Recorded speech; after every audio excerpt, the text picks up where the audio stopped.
the dead of night, something watches from the corner of your room, its pale, hairless body pressed against the wall, its hollow black eyes fixed on you. You can't move, you can't scream, and then it whispers your name. This isn't just another internet horror story.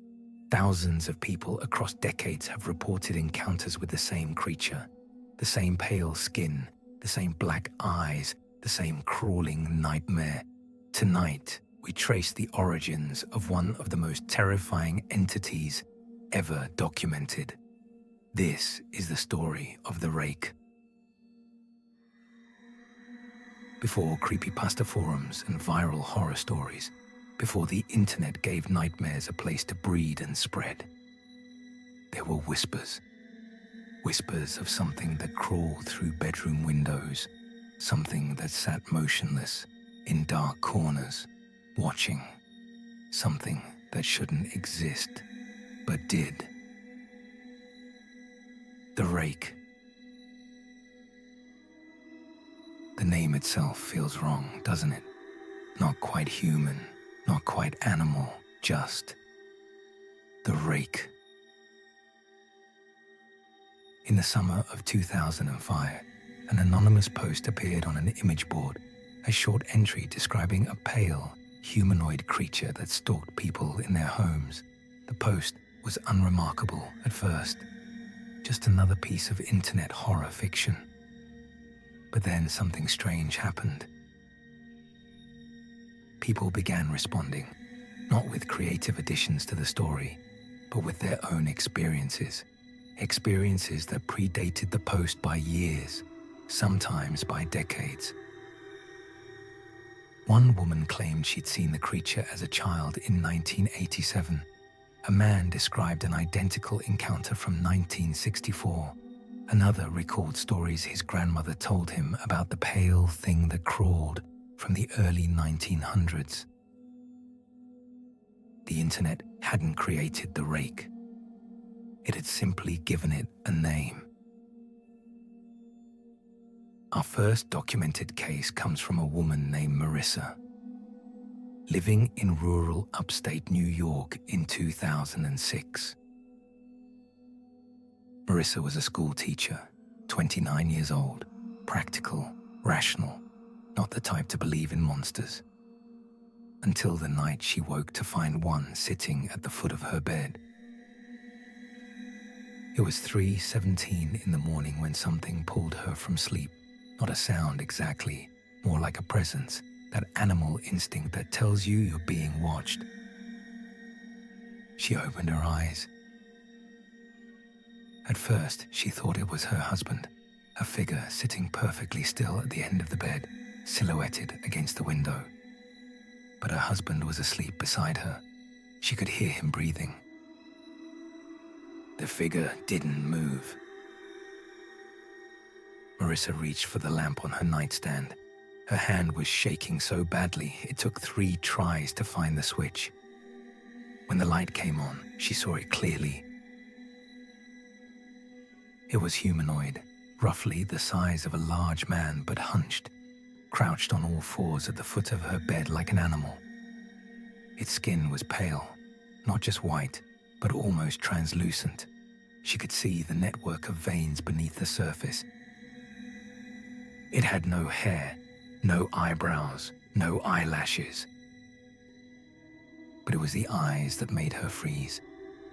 Large, perfectly round, completely black, no white, no iris, just solid black orbs that reflected the lamplight like pools of oil. And its hands. The fingers were too long, too thin, ending in yellowed nails that curved like claws. Those hands were pressed into her mattress, gripping the comforter. Marissa tried to scream. Nothing came out. The creature tilted its head, slowly, deliberately, like it was studying her reaction. Then its mouth opened. It had teeth. Too many teeth, small and sharp and crowded together like a shark's. And then it spoke. Not in words exactly, more like a clicking sound, a rapid series of clicks that somehow formed shapes in her mind, syllables, her name. Marissa. That broke the paralysis. She screamed. Her husband bolted upright and the creature moved. It didn't run. It didn't leap away in panic. It simply stood up, slowly, deliberately, rising to its full height of nearly 7 feet. Then it walked to the bedroom door, opened it, and left. Just walked out, like it lived there. Marissa's husband saw it too, for just a moment as it passed through the doorway. The pale skin, the elongated limbs, the horrible, casual way it moved. They called the authorities. Officers arrived within 15 minutes and searched the house. Every room, every closet, every possible hiding place. They found nothing. But they did find something outside. In the soft earth beneath Marissa's bedroom window, handprints, or something like handprints. Each one had 6 fingers instead of 5, and the impressions were deep. Whatever made them was heavy. Marissa couldn't sleep in that house anymore. She and her husband moved out within a week, but before they left, she did something unusual. She searched online for anyone who might have seen what she saw. That's when she found the posts, dozens of them, people describing the exact same creature, the same pale skin, the same black eyes, the same wrong, predatory intelligence. And she found something else, a name. The Rake. But Marissa's encounter wasn't the beginning, not even close.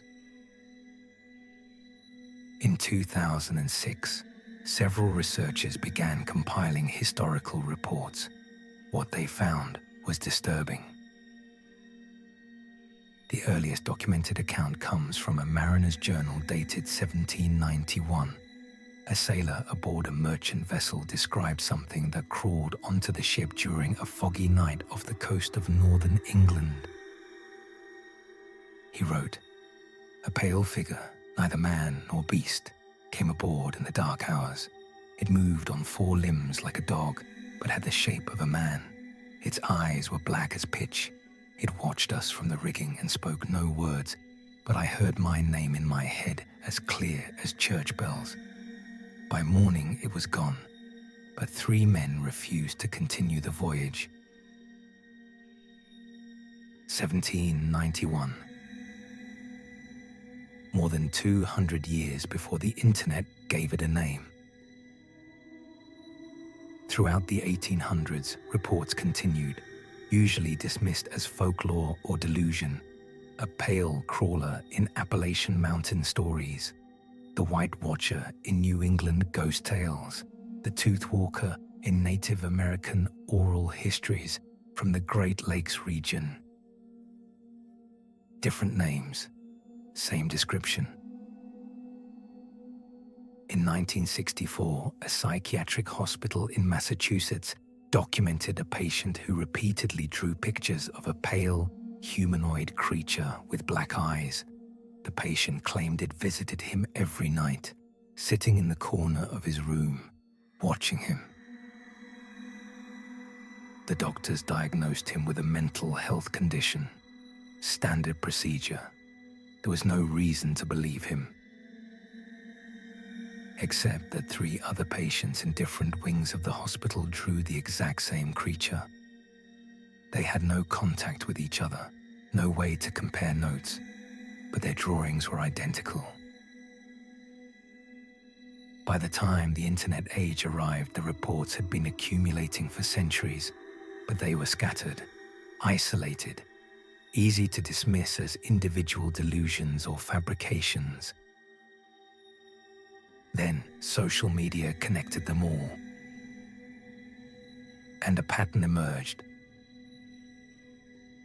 Our second case takes us to suburban Phoenix, Arizona, the summer of 2009. A family of 4 living in a quiet neighborhood, the Hendersons.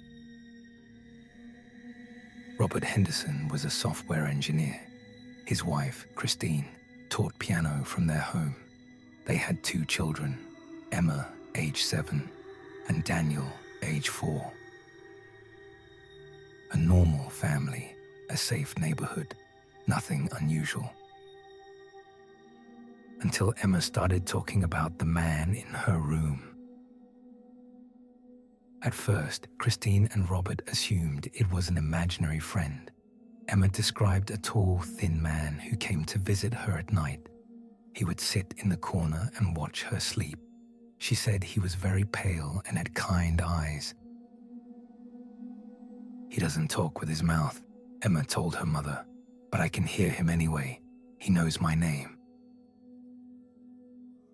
Children have vivid imaginations. Robert and Christine weren't concerned. Then Daniel started having nightmares. He would wake up screaming, inconsolable, pointing at the corner of his room. The white man is here." When they turned on the lights, there was nothing. This continued for 2 weeks. Emma remained calm about her visitor. Daniel was terrified. Then one night, Christine heard a sound from the hallway. It was 1:30 in the morning, a strange scratching sound, like nails on wood. She assumed it was their cat and got up to check. The hallway was dark, but she could see something at the far end, near the children's rooms. A pale shape, crouched low, moving. Christine flipped the light switch. For a moment, she saw it clearly. A hairless, pale, humanoid creature on all 4s in her hallway. Its head whipped around to look at her, those black eyes, that horrible, too wide mouth. Then it moved. Not away from her, toward her. It lunged forward with impossible speed, covering 15 feet in less than a second. Christine screamed and stumbled backward into her bedroom. Robert woke immediately. "Lock the door!" Christine was frantic, pulling him out of bed. "Lock the door! It's in the house!" They locked the bedroom door, called 911. Authorities arrived within 8 minutes. When officers searched the house, they found both children asleep, unharmed. No signs of forced entry, no intruder. But they found scratches. Deep gouges in the hallway hardwood floor, leading from the children's rooms to the master bedroom. The marks were fresh, wood splinters still visible. The forensic report noted the scratches were consistent with animal claws, species unknown. The spacing between the marks suggested something with 6 digits. The Hendersons moved out immediately. They left furniture behind, clothes, everything. They just left. Robert later posted their story online, hoping to find others who might understand, hoping he wasn't losing his mind. He found hundreds of similar accounts. But what disturbed him most was this. Many of the stories mentioned children. The Rake seemed drawn to houses with young children. It would watch them, sometimes for weeks. The children often weren't frightened at first.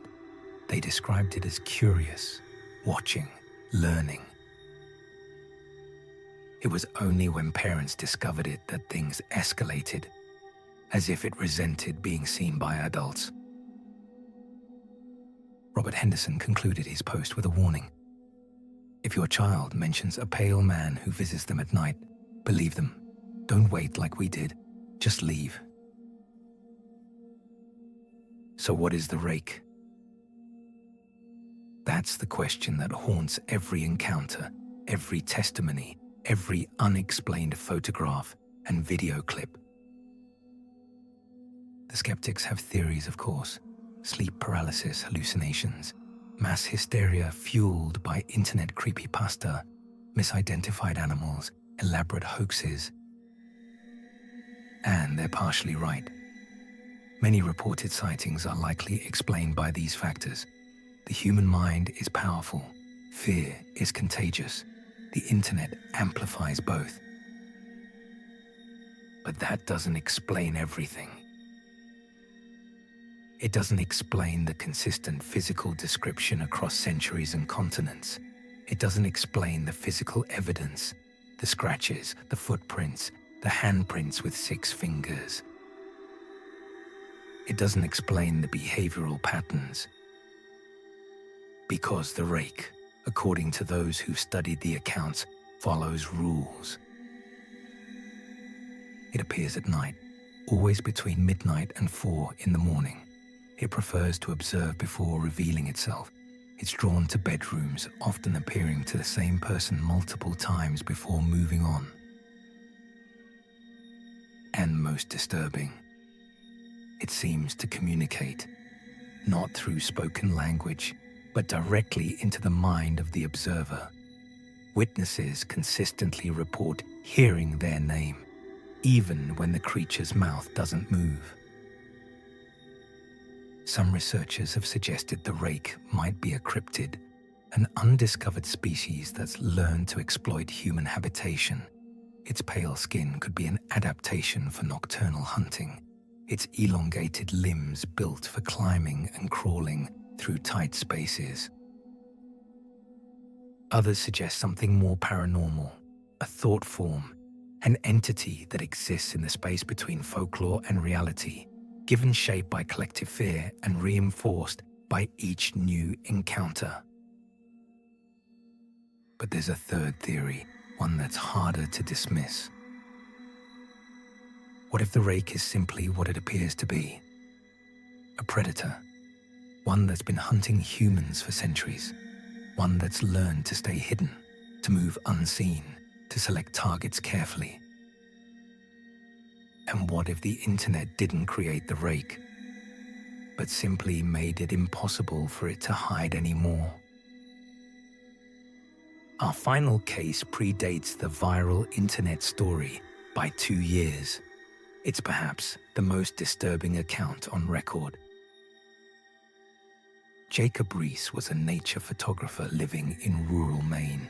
He specialized in night photography, wildlife, stars, the quiet beauty of darkness. In October of 2003, Jacob was working on a project documenting nocturnal forest animals. He'd set up motion-activated cameras throughout the woods near his cabin. The cameras would trigger whenever something moved past them. For 3 weeks, the cameras captured exactly what Jacob expected: deer, raccoons, the occasional fox or coyote, normal forest activity. Then, on October 23rd, camera number 7 captured something else. The timestamp read 2:43 in the morning. The camera had been positioned near a fallen log, about 200 yards from Jacob's cabin. The photograph showed a pale figure. It was crouched beside the log, facing the camera directly, as if it knew exactly where the camera was, as if it had posed for the shot. Jacob reviewed the image on his laptop that morning. At first, he thought it might be a person, someone trespassing on his property, but the proportions were wrong. The limbs were too long, the torso too narrow, and the face. Even in the grainy night vision image, those eyes were unmistakable, large, round, completely black, reflecting the camera's infrared flash like mirrors. Jacob saved the image and continued checking his other cameras. Camera number 12, positioned closer to his cabin, triggered at 2:51 in the morning, 8 minutes after the first photograph. The same creature, closer now, standing upright, its head tilted at an unnatural angle, still staring directly at the camera. Jacob felt his stomach tighten. Camera number 18, mounted on a tree just 30 feet from his back door, triggered at 2:58 in the morning. The creature was on all fours, moving toward the cabin, its mouth open, too many teeth visible even in the low-resolution image. Jacob's hands were shaking now. He checked the final camera, number 22, positioned on his back porch. 3:04 in the morning. The creature was there, on his porch, pressed against the sliding glass door, its face mere inches from the camera. Those black eyes staring directly into the lens.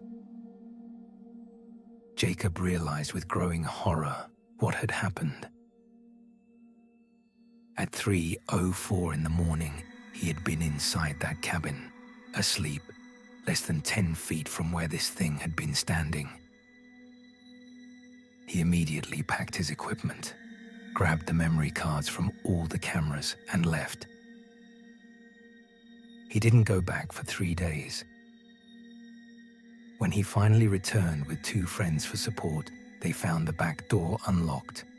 Jacob was certain he'd locked it. Inside, they found muddy prints on the kitchen floor. Not human footprints, something with elongated toes, 6 of them. And on the wall above Jacob's bed, scratched into the drywall, a message. Just 2 words. I watch. Jacob posted the photographs online, hoping someone could identify what he'd captured, hoping for a rational explanation. Instead, he found others who'd had similar experiences, other photographers, other motion-activated cameras, other messages. The photographs went viral in certain corners of the internet. Skeptics claimed they were faked, photoshopped, digital manipulation. But Jacob maintained they were authentic. He never returned to that cabin, never went back for his remaining equipment. The property sat abandoned for 2 years before the bank finally foreclosed. The new owners lasted 3 months. They reported hearing scratching sounds at night, seeing pale shapes in the tree line, finding handprints on the windows. The cabin has been empty ever since. Jacob Reese's photographs represent some of the clearest alleged evidence of the Rake's existence. They've been analyzed by image forensic experts, enhanced, scrutinized for signs of digital manipulation. The results are inconclusive. Some experts claim the images show signs of being staged. The positioning is too perfect, too deliberate, as if the subject wanted to be photographed. Other analysts found no evidence of tampering. The metadata is consistent. The lighting is correct for the time and equipment used. The proportions, while unusual, are anatomically possible. But the most disturbing aspect isn't the photographs themselves. It's what happened to others who enhanced them.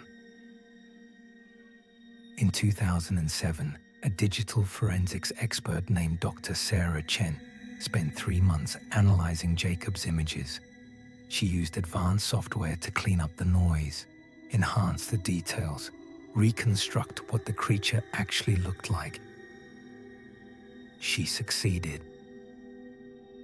The enhanced images showed the creature in horrifying clarity, Every detail of its pale skin, the network of veins beneath the surface, the impossible darkness of its eyes, the crowded, shark-like teeth. Dr. Chen published her findings online. The enhanced images were shared thousands of times. 2 weeks later, she reported a break-in at her home. Nothing was stolen, but she found muddy footprints in her bedroom, prints with 6 toes. She also found scratches on her bathroom mirror, the same message. I watch. Dr. Chen deleted all her work on the Rake. She refuses to discuss it.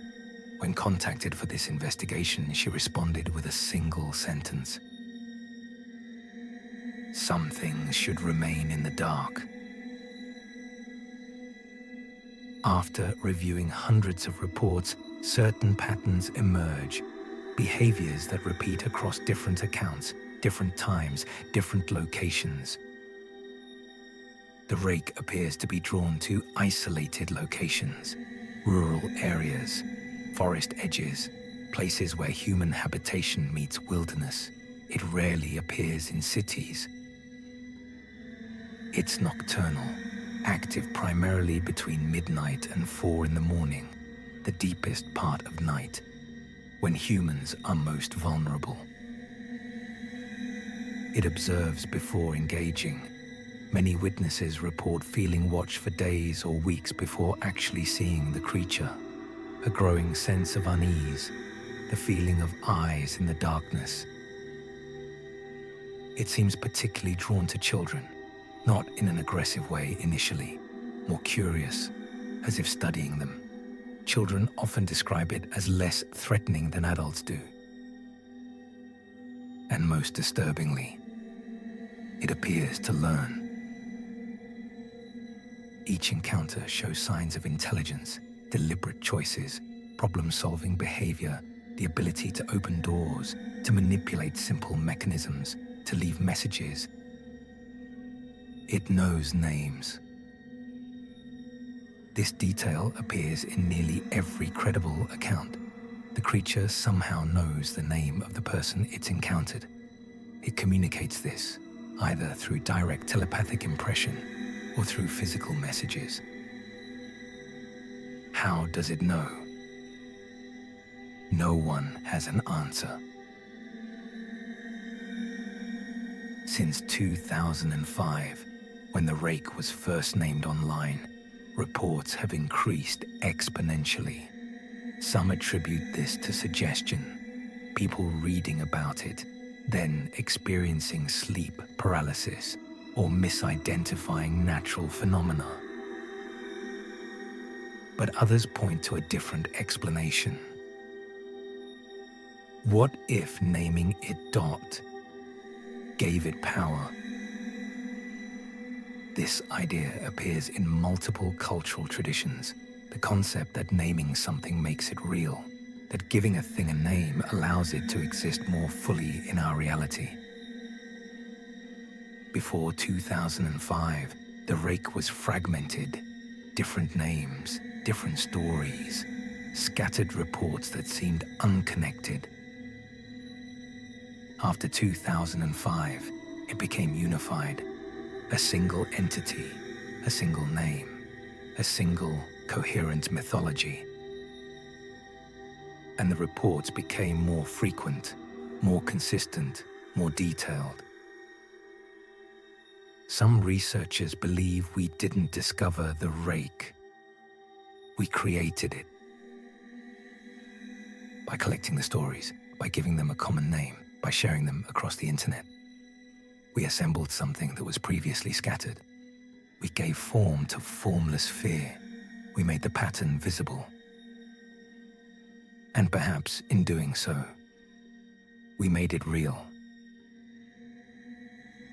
For those who believe the Rake is real, the question becomes, how do you protect yourself? The folklore that's developed offers some suggestions, though their effectiveness is questionable. First, Recognition. If you feel watched persistently at night, if you find unexplained scratches or handprints, if your children mention a pale visitor, don't dismiss it. Trust your instincts. Second, light. The rake appears to avoid well-lit areas, motion-activated lights, multiple light sources, leaving lights on throughout the night. Many witnesses report that illumination causes it to retreat. Third, documentation. If you believe you've encountered it, document everything. Photographs, videos, written accounts, not for proof, but for pattern recognition. Others may have had similar experiences in your area. Fourth, community. The rake seems to prefer isolated targets. Stay connected with neighbors. Don't live alone in remote areas if possible. The creature appears less likely to engage when witnesses are present. And finally, relocation. This is the most consistent pattern. Once the rake has targeted a location, it returns. Sometimes for weeks, sometimes for months. Most witnesses who've had sustained encounters eventually moved. Not one has reported it following them to their new location. The rake, it seems, is territorial. Once you leave its territory, you leave its attention. Of course, we must consider the skeptical perspective. Dr. Michael Harrigan, a psychologist specializing in mass hysteria and internet-propagated delusions, offers a different interpretation. The rake is a perfect example of how the internet can create and spread a modern myth, he explains. You have a simple, memorable creature design, a creepy but not too complex narrative. And crucially, you have a participatory element. People are encouraged to share their own encounters. This creates a feedback loop. Someone reads about the rake, experiences sleep paralysis, or sees something unusual in low light, and their brain fills in the details based on what they've read. They genuinely believe they've seen it. Then they share their experience, which reinforces the mythology for others. Dr. Harrigan points to similar phenomena throughout history: the Slender Man, Shadow People, Hat Man, all entities that became more real through collective belief and internet sharing. That doesn't mean the people are lying, he emphasizes. They're experiencing something genuine.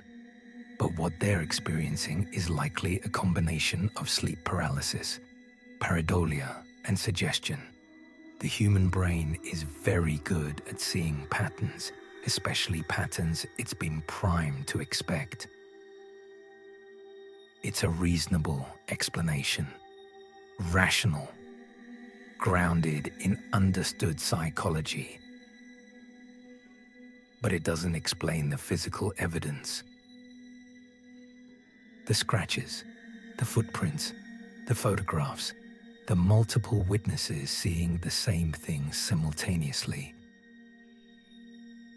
Dr. Harrigan's response: people can create physical evidence consciously or unconsciously. Couples experiencing the same hallucination during sleep paralysis is well documented, and photographs can be staged or misinterpreted. Perhaps he's right. Perhaps every encounter can be explained away, every piece of evidence dismissed, every testimony attributed to delusion or deception. But then you have to ask yourself, what's more likely? That hundreds of people across centuries and continents independently hallucinated the exact same creature with the exact same behaviors? Or that there's something in the dark that we haven't yet fully understood? So where does that leave us? The Rake exists in a strange space between folklore and fact, between internet fiction and documented encounters, between what we believe is possible and what witnesses swear they've seen. Is it real? That depends on your definition of real. If real means a biological creature currently unknown to science, possibly there are remote areas of the world that remain unexplored. New species are discovered regularly. Could something have evaded classification? Could a nocturnal, intelligent predator have remained hidden? It's unlikely, but not impossible. If real means a paranormal entity, something that exists outside our normal understanding of biology, then we enter territory that science can't easily address. Eyewitness testimony becomes the primary evidence. An eyewitness testimony, while compelling, is notoriously unreliable. If real means a psychological phenomenon, a shared delusion given form through cultural transmission, then yes, absolutely, the Rake is real in the sense that it affects people's behavior, causes genuine fear, prompts real actions. But perhaps the most honest answer is this: the Rake is as real as you allow it to be. If you live in a remote area and you wake at 3 in the morning to sounds you can't explain, if you feel watched in the darkness of your own bedroom, if you see something pale and wrong move past your window, in that moment, the distinction between real and imagined becomes meaningless. Fear is fear. And something is there in the dark with you. Whether it's a flesh and blood creature, a paranormal entity, or the shadow of your own mind made manifest, it doesn't matter. Because you still can't move, you still can't scream. And it's still watching you. The story of the Rake teaches us something important about the modern age. The internet has changed how we share fear, how we process the unknown, how we collectively create and reinforce mythologies. In the old days, ghost stories were local, isolated. They lived in specific places, specific communities. They couldn't spread beyond word of mouth. Now, a story posted anonymously on an image board can reach millions within hours. It can accumulate testimony, gather evidence, build a coherent narrative. This is unprecedented in human history. We're creating new mythologies in real time, watching them evolve, participating in their development. The Rake is one of the first entities to emerge fully from this process, born from the internet, shaped by collective contribution, given form by shared fear, and perhaps, just perhaps, given life. Because stories, as we're learning, have power. They shape perception, influence behavior, create reality. Tell a story enough times, believe it thoroughly enough, share it widely enough, and it starts to become true.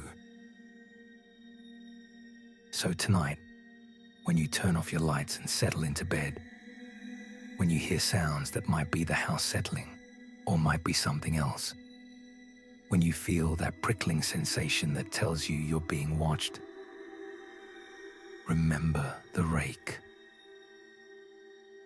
Remember that somewhere between fiction and fact, between story and truth, there exists a space where nightmares can become real.